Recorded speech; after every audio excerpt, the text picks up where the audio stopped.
It should be interesting. Lots of anger over this, and we're digging into the whole reason behind that big protest as well. In fact, ABC 15's Dave Biscobing has been following this. It's a $3.25 million settlement for Deborah Braillard's death. And Dave, you've been covering the trial. You're the only reporter, in fact, in the Valley to do it. Did anybody really expect this kind of reaction? Well, Steve, when we broke the story about this huge settlement amount and how evidence was destroyed in the case, we expected other news media would jump on it. But we had no idea so many concerned citizens would flood the meeting and speak out about what happened. Second. We have a motion. The meeting was peaceful. 53 and 54. And tame. All those in favor say aye. Aye. Aye. But then the Board of Supervisors got ready to vote on the $3.25 million settlement in the Braillard trial. $3.25 million does not nearly cover what her family had to go through. Several people took the floor to comment on the case, and the comments weren't pretty. And a culture of indifference and secrecy were factors in Miss Braillard's death.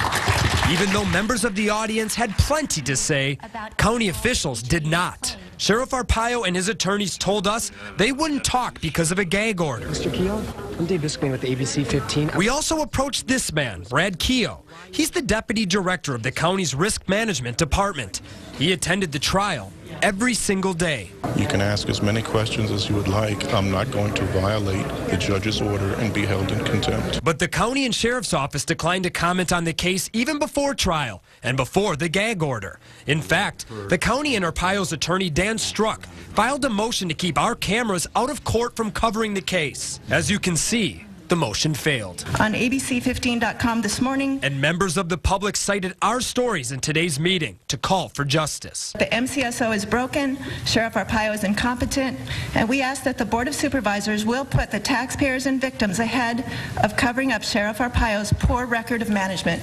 Thank you. Now, because the protest shut down the meeting, the settlement was never officially voted on. But that's really just a formality because the amount was already approved in a closed-door meeting 2 weeks ago. And again, we're still working to find out when that public vote will be rescheduled. And Dave, they also got to pick up the attorney's fees. I mean, they fought this for a number of years before it went to trial, right? Well, that's right, Steve. In fact, the attorney fees we know are above $1.8 million, and that doesn't include the very expensive rate when the attorneys actually go to trial. And so we're still looking to get a final bill on that. Yeah, it sounds like a top $5 million. Thanks, Dave.